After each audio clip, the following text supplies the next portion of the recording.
할렐루야. 만나의 아침 새벽 기도로 시작하겠습니다. 하늘에 계시는 사랑이 많으신 아버지 하나님, 하나님의 놀라우신 사랑으로 저희들을 인도하여 주시고 이 아침 저희들을 흔들어 깨워주셔서 생명의 능력 가운데 살게 하여 주시니 주님 감사합니다. 아버지 하나님, 저희의 삶이 무엇입니까? 저희의 생명의 능력이 무엇입니까? 오직 그리스도를 통하여 저에게 주어지신 것 아니겠습니까?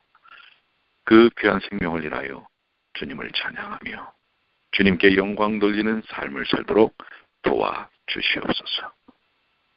특별히 오늘 사도들과 율법의 관계를 통해서 사도들이 율법을 어떤 마음가짐으로 대하였고 또 주장하는지 말씀을 통해 깨닫게 하여 주시옵소서. 온전히 말씀을 통해 율법의 의미를 다시 한번 깊이 확인하는 그리고 확신하는 귀한 시간 될 수 있도록 인도하여 주시옵소서. 주께서 저희와 함께 해주시고 성령의 역사함을 허락해 주실 줄 믿고 감사드리며 예수님의 이름으로 간절히 기도드리옵나이다. 아멘. 오늘은 제11일과 사도들과 율법입니다. 우리 여러분들이 갖고 계시는 안교 교과 제11일과 사도들과 율법, 기억 전의 말씀은 로마서 7장 12절인데요. 이로 보건대 율법은 거룩하고 계명도 거룩하고 의로우며 선하도다. 율법에 대한 매우 의미 있는 말씀이라고 생각이 됩니다. 학습 목표로 올라가시면 깨닫기입니다. 사도들의 기록이 율법의 변경이나 폐지를 증명하지 않음을 깨닫는다라고 하는 것입니다. 사도들이 성경을 통하여 남긴 기록들을 통해서 율법을 어떤 입장으로 대하고 있는지를 명확하게 이해하는 것입니다. 느끼기는요, 본질적으로 변하지 않는 하나님의 말씀을 확신한다. 하나님의 말씀은 변하지 않습니다. 하나님이 변하시지 않는 것처럼 하나님의 말씀은 변하지 않습니다. 그 말씀을 확신하는 것이고요. 행하기는 하나님의 율법을 증언하기 위하여 매일 사랑하는 삶을 산다. 율법의 핵심이 하나님의 사랑이지요. 그래서 이 하나님의 사랑을 실천하는 율법의 삶을 사는 것, 그것이 오늘날 우리 그리스도인들이 보여줘야 할 모습이 아닌가 생각이 됩니다. 이 서론에 보시면은 오늘날 많은 사람들이 이 율법에 대해서 오해하는 부분이 있다고 하는 것입니다. 그 그리스도인들이 이 율법에 대한 오해의 첫 번째는 어떤 이들은 율법의 기능에 대해 잘못 이해를 책망하는 일부 성경절들을 보고 이 문제가 율법 자체에 있다고 결론을 짓는 것입니다. 그래서 그들은 새 언약 아래에 있는 이들에게는 십계명을 의무사항이 아니라고, 이제 더 이상 그것은 그리스도인들이 준수할 율법 자체가 문제가 있었기 때문에 그것은 더 이상 이행하고 지켜야 할 의무가 없다라고 주장을 하고요. 또 두 번째는 어떤 이들은 안식일이 그리스도인들에게 부정력이 없다고 확신을 하는 것입니다. 그리고 이러한 입장을 정당화시키기 위해서 모든 계명이 예수님과 함께 십자가에 못 박혔다, 이렇게 주장을 하죠. 세 번째는 어떤 이들은 다른 9계명은 유효하지만 제7일 안식일을, 이 계명은 예수님의 부활을 기념하여 지키는 일요일로 배치되었다고 주장합니다. 근데 이러한 사실들이 성경이 주장하는, 지지하는 생각일까요? 만약에 그렇다면 율법에 대한 예수님 십자가 이후에 정령 폐지되거나 수정되었다면 사도들도 필히 그 사실을 알았을 것이고 또 그 사실을 기록을 통해서 증명을 했을 것입니다. 과연 그런가라고 하는 것을 오늘 한번 다시 우리가 말씀을 통해 살펴보는데요. 첫 번째 바울입니다. 바울과 율법입니다. 교훈으로 내려가시면 바울이 주장하려고 했던 것이 무엇인지를 정리해 놓고 있습니다.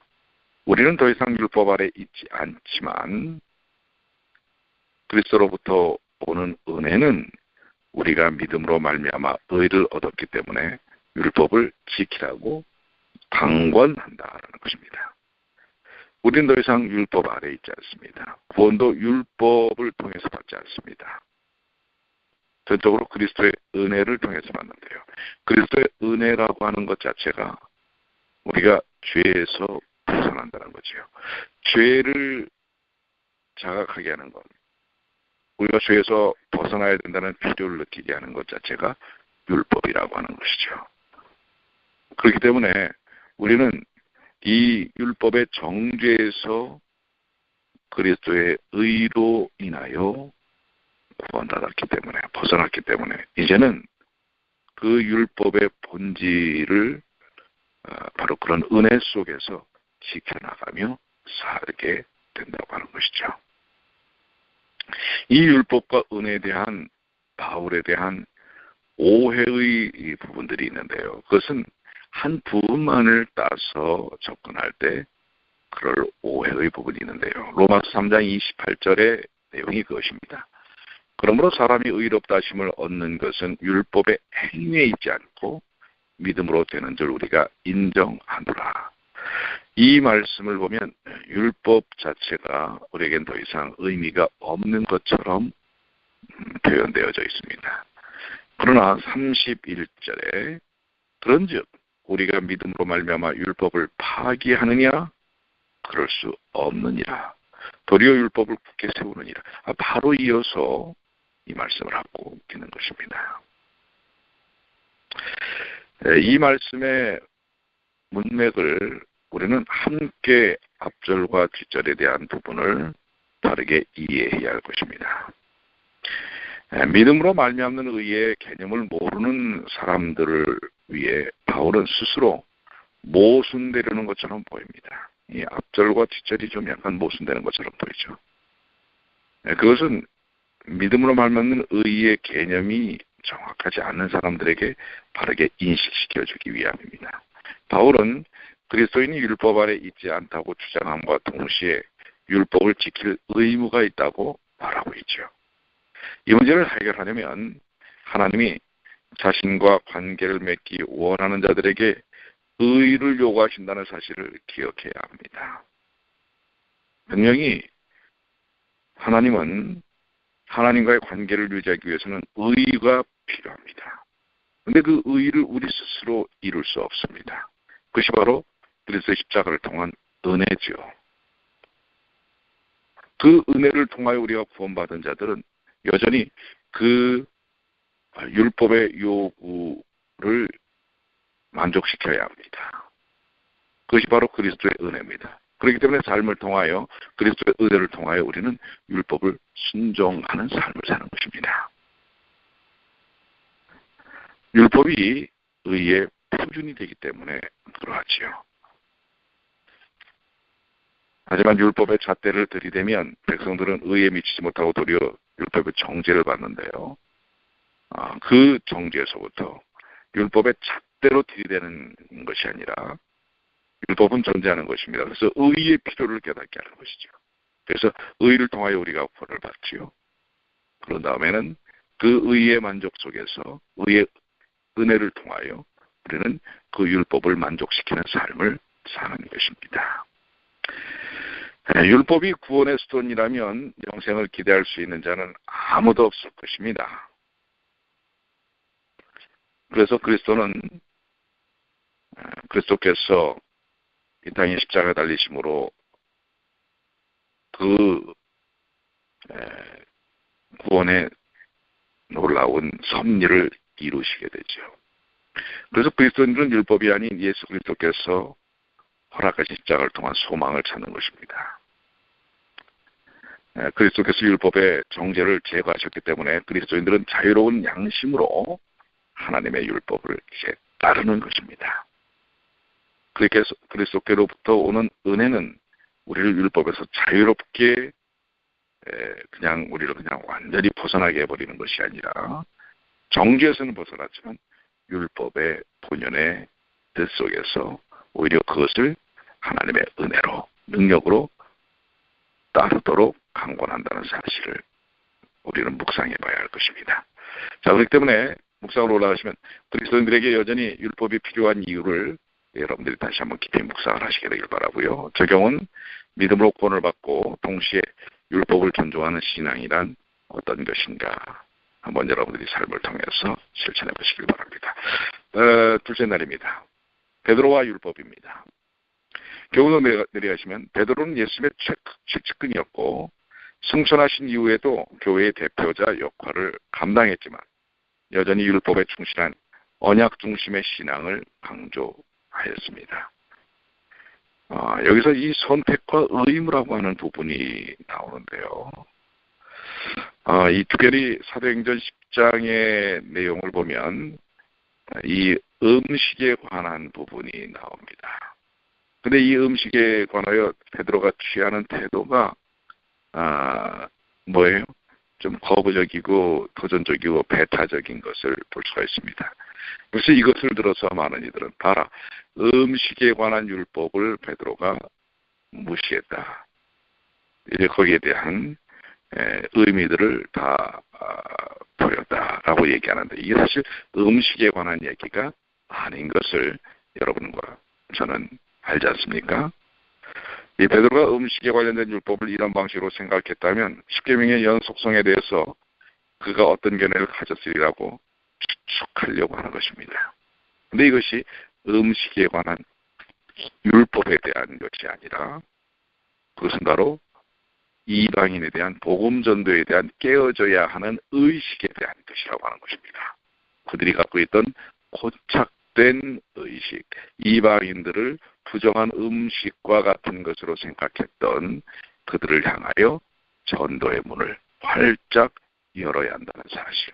그것이 베드로전서 2장 9절에 그러나 너희는 택하신 족속이요 왕 같은 제사장이요 거룩한 나라요 그의 소유가 된 백성이니, 이게 이스라엘 백성들에게 주신 하나님의 특별한 섭리였고 이것은 예수님의 십자가를 믿는 믿음을 통해서 모든 이들이 영적 이스라엘로 선택되어지는 귀한 축복이라고 하는 것입니다. 그렇기 때문에 이제는 누구나 예수님의 십자가의 은혜를 통해서 이스라엘 백성으로서의 의무와 특권을 누릴 수 있음을, 즉 언약 중심의 신앙이 되어야 한다는 사실을 이야기하고 있는 것입니다. 바로 사도행전 10장의 사건은 초기 그리스도인들이 유대교적 기원에 매우 충실하였다는 사실을 효과적으로 증명하는 것입니다. 즉 언약 관계, 구약의 이스라엘 백성과 율법적 내용인 언약을 통해서 하나님과 그 백성 사이의 관계가 유지되는 것처럼 예수님의 십자가를 통하여 영적 이스라엘 백성된 신약 이후의 모든 하나님의 자녀들이 언약을 통한 관계를 이룬다는 사실을 보여주는 것입니다. 베드로는 바로 그런 인식 속에 있었다고 하는 것입니다. 묵상입니다. 시내산에서 이스라엘 백성을 부르신 목적과 오늘날 우리를 부르신 목적이 같습니까? 같습니까? 다릅니까? 같다고 하는 것입니다. 율법, 언약을 중심으로 하여 그 관계가 유지된다고 하는 사실이죠. 즉 수제자인 베드로의 삶 속에서 율법이 어떤 의미를 갖고 있는지를 보여주는 내용이라고 할 수 있겠습니다. 적용입니다. 특별한 목적을 위해 선택받은 백성들은 그대가 나타내야 할 삶을 백성으로, 특별한 목적을 위해 선택받은 백성으로 여러분이 나타내야 할 삶은 어떤 것인가라고 하는 것입니다. 셋째 날입니다. 요한과 율법입니다. 우리 제자 중에 또 베드로만큼 예수님과 아주 친밀했던 제자가 요한이죠. 요한과 율법의 관계인데요. 교훈을 내려가시면 요한은 예수님의 사랑을 받는 친근한 제자로서 계명의 정신이 사랑이라는 사실을 반복하여 가르침으로 계명의 중요성을 강조하였습니다. 이제 요한의 인식을 통한 율법은 율법이라는 것이 딱딱한 굳어진 그리고 공포스러운 그런 것이 아니라 율법의 핵심이 사랑이라고 하는 사실을 보여주면서 율법이 삶을 통하여 우리 하나님을 믿는 백성들의 삶 속에 어떻게 녹아 있어야 할지 또 실천되어야 할지를 보여주는 것입니다. 만약에 예수님이 하나님의 율법을 폐지하셨다면 요한처럼 예수님과 가까웠던 사람, 베드로처럼 예수님과 가까웠던 사람이 그 사실을 반드시 알았을 것입니다. 그러나 요한복음이나 요한 1서를 보면 요한이 갖고 있던 율법과 말씀에 대한 인식이 나타납니다. 지상생의 막바지 예수님은 제자들에게 자신이 아버지의 계명에 충성하였고 그 결과 아버지의 사랑 안에 거하였다고 증언을 하고 있죠. 요한복음 15장 10절에 예수님은 계명을 잊거나 폐기해야 할 부정적인 장애물로 여기지 않으셨습니다. 오히려 그분은 계명을 하나님 그리고 타인과의 사랑의 관계를 위한 지침, 원칙으로 여기셨어요. 실제로 요한은 사랑이 언제나 율법의 본질이었다고 이해했죠. 요한이서 6절에요. 그래서 하나님 또는 다른 사람과 사랑의 관계를 맺지 않는 사람은 율법을 지킨다고 주장해서는 안 된다고 이야기할 정도로 이야기한 것입니다. 그렇기 때문에 하나님과의 사랑의 관계 또 이웃과의 사랑의 관계가 바로 율법의 실천이라고 하는 것입니다. 요한복음 15장 10절 내가 아버지의 계명을 지켜 그 사랑 안에 거하는 것 같이 너희도 내 계명을 지키면 내 사랑 안에 거하리라. 내 계명을 지키면 사랑 안에 거하리라. 계명은 사랑을 통하여 실천되어지는 것입니다. 또 이것은 계속 실천되어져야 할 그리스도인의 삶의 요건이라고 하는 것입니다. 사랑을 통해 율법은 실천되어져야 합니다. 이것이 요한의 주장입니다. 율법은 버려야 할, 폐기시켜야 할 오래된 그러한 관습이 아니라 그것은 여전히 우리의 삶 속에서 하나님의 사랑이 실천되어지는 그러한 중요한 것이라는 사실을 설명하고 있는 것이죠. 묵상입니다. 여러분은 사랑함으로 계명을 지키고 있습니까? 그렇습니다. 계명의 실천은 사랑을 통하여 나타납니다. 그리고 이것은 여전히 우리의 삶 속에서 이루어져야 하고 드러나야 할 부분이라고 하는 것입니다. 이것이 바로 그리스도 십자가의 은혜입니다. 적용은요. 여러분이 특별히 사랑해야 할 대상은 누구이며 그들에게 무엇을 해야 합니까? 여러분들의 삶을 통해서 적용해 보시고요. 넷째 날 야고보와 율법입니다. 자, 야고보는 여기에 대해서 조금 더 강조된 표현들을 하는 것을 보게 됩니다. 교훈을 내려가시면 주의 형제인 야고보는 그의 서신에서 행함이 없는 믿음이 모순이라는 사실을 밝히고 계명의 본질인 사랑을 실천하는 신앙을 강조하였습니다. 사랑의 실천이 계명을 지키는 것이다. 계명을 준수하는 것이 그리스도의 삶을 통한 사랑의 실천이다. 라고 이야기하는 데서 더 나아가서 계명의 본질인 사랑을 실천하지 않으면 그것은 헛거라고 하는 것처럼 이야기하고 있는 것을 통해서 이 사랑의 실천, 계명의 본질을 강조하는 것을 알 수가 있습니다.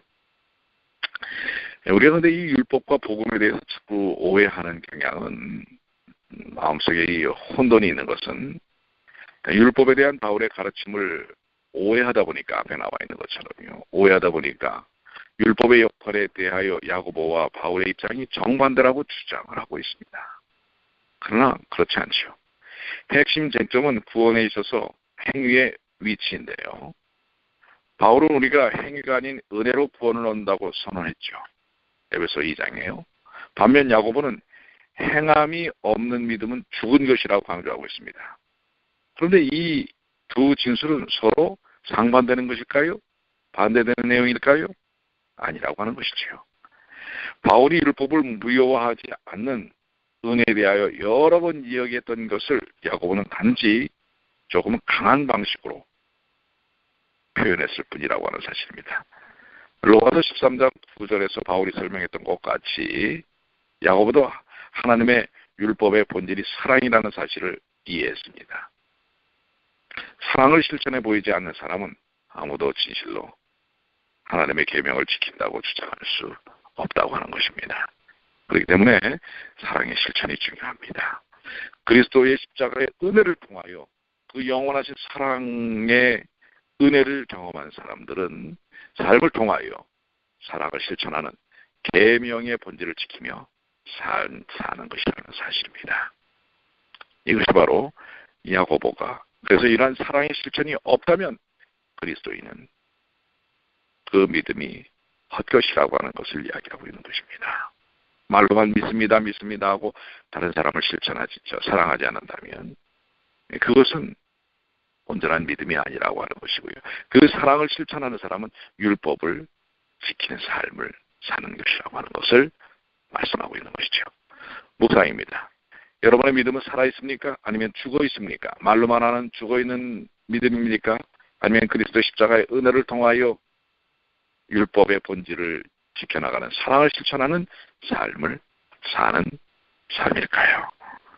이걸 우리가 한번 살펴볼 필요가 있고요. 적용입니다. 여러분이 거듭난 양심으로 실천하고 싶은 선행은 무엇입니까? 한번 삶을 통해 적용해 보시고요.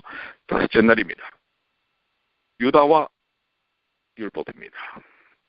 교훈을 내려가시면 주의 형제 유다는 그의 짧은 서신에서 구원의 은혜를 빌미로 방종하고 불순종하는 것은 예수님을 부인하는 것이고 그로 인하여 그것을 경고받아야 할 일이라고 경건한 삶을 촉구했다고 하는 것입니다. 즉 유다는 거기서 또 조금 더 나아갑니다. 즉 구원의 은혜를 빌미로 나는 이제 구원받았다 해서 방종하고 불순종한다면 그것은 예수님을 부인한다는 사실입니다. 그래서 이미 얻어진 구원도 이러한 방종 속에서는 상실될 수 있다는 사실을 경고하고 있습니다. 그렇습니다. 우리가 분명히 구원은 예수님의 십자가에 놀라우신 은혜를 믿는 믿음을 통하여 얻어지는 것입니다. 근데 믿는다고 하는 것이 무엇입니까? 바로 내 안에 그리스도께서 들어오신 것입니다. 내 안에 그리스도께서 사신 것입니다. 그래서 삶을 통해 실천되어지는 것입니다. 계명이 실천되어지고 사랑이 실천되어지는 것입니다. 실천되어지지 않는 삶은 방종하고 또한 불순종하는 삶은 곧 그 구원의 은혜에서부터 우리를 벗어나게 해버리고 만다고 하는 사실입니다. 이 유다는 율법이나 계명을 이 짧은 유다서에서 언급한 적이 없지만 전체 서신을 통해서 하나님에 대한 충성과 율법을 범한 결과에 대하여 다루고 있다고 하는 것입니다. 세상에 죄가 없었다면 은혜가 불필요하기 때문에 은혜를 말하는 것은 율법의 존재가 필요하다는 뜻이죠. 그런데 거짓 교사들이 말하는 것은 너무도 그릇된 것이어서 유다는 그것을 주를 부인하는 것과 동일시하였다는 사실입니다. 유다서 4절을 한번 보시면 이는 가만히 들어온 사람 몇이 있음이라 그들은 예적부터 이 판결을 받기로 미리 기록된 자니 경건하지 아니하여 우리 하나님의 은혜를 도리어 방탕한 것으로 바꾸고 홀로 하나이신 주제 곧 우리 주 예수 그리스도를 부인하는 자니라. 방탕한 삶을 통해 율법에서 벗어나는 삶을 통해 사랑의 실천을 하지 않는 삶을 통해 우리는 오히려 그리스도를 부인하는 결과를 갖게 된다고 하는 것입니다. 여러분들이 갖고 계시는 과정의 마지막 부분에 이런 부분을 언급하고 있죠. 유다는 자신만의 고체로 독자들에게 이집트의 속박에서 벗어난 이스라엘의 경험을 상기시키고 있다는 것이죠. 하나님은 그들에게 능력을 나타내시고 그분의 율법을 주셨습니다. 하지만 이스라엘 백성이 홍해를 건너고 또 이집트에서 벗어나고 하는 일들을 통하여 홍해를 건널 때 분명히 그들은 물과 성령의 역사를 통해 믿음을 통해서 거기를 건너는 믿음을 통해서 구원을 얻었습니다. 그렇지만은 신의 산에서 주어진 그들과 하나님 사이의 생명의 강령, 그 은혜의 강령, 계명을 어기고 불순종할 때 그들은 결국 구원에서 벗어나는 죽임을 당하는 것들을 볼 수가 있습니다. 그러나 하나님의 은혜를 믿었던 확신하는 사람들은 여전히 계명의 정신을 그 사랑의 본질인 계명의 정신을 따라 사는 모습을 통해 하나님의 은혜를 계속적으로 경험하는 것을 보게 되는 것입니다. 그분과 분리되는 상태는 끔찍한 결과를 얻게 됩니다. 우리가 믿음으로 구원을 얻지만 율법을 통해서 하나님의 사랑이 실천되어지는 일을 통하여 우리는 그 은혜들이 우리의 삶에 여전히 경험되어질 수 있는 것입니다. 그러나 그 율법의 정신이 우리에게서부터 벗어나게 되면 또한 그 구원의 은혜도 상실될 수 있다는 사실을 기억해야 하는 것입니다. 여러분은 유다서에서 어떤 경고와 어떤 위로를 발견합니까? 한번 깊이 묵상을 해보시게 되길 바라고요. 적용입니다. 자신을 위하여 신앙의 자유와 방종을 구별하려면 어떤 기준이 필요할까요? 한번 여러분들 삶을 통해서 여러분을 자꾸 흐트러뜨리려고 하는 그런 사단의 도전과 유혹 속에서 여러분을 지켜내는 것이 무엇인지 다시 한번 우리가 생각해 봐야 할 것입니다. 자, 결론적으로 우리 사도들과 율법의 관계들을 통해서 율법은 폐기되고 없어져야 할 것이 아니라 물론 도덕법, 십계명을 말하는 것입니다. 그리고 우리 사랑의 실천인 하나님의 법들을 말하는 것입니다.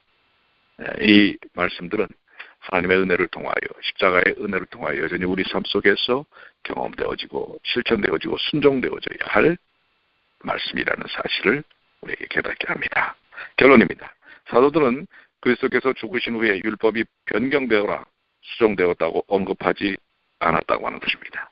그들은 우리가 율법으로부터 해방되었다기보다 그리스도로부터 온 은혜로 말미암아 율법에 순종하게 된다고 설명하고 있다고 하는 것입니다. 우리가 율법에서부터 해방된 것은 율법의 정죄에서부터 해방되는 것입니다. 율법의 그 의미, 본질이 사랑인 율법의 의무는 우리 그리스도인들의 삶을 통해 실천되어져야 할 부분이라고 하는 것을 말씀하고 있습니다. 여러분들 사도들과 율법의 관계를 통해서 오늘 우리의 삶 속에 율법이 어떻게 적용되고 실천되어야 할지를 다시 한번 마음속에 경험하시는 주님의 귀한 자녀들 되시길 바랍니다. 기도하시겠습니다. 아버지 하나님 감사합니다.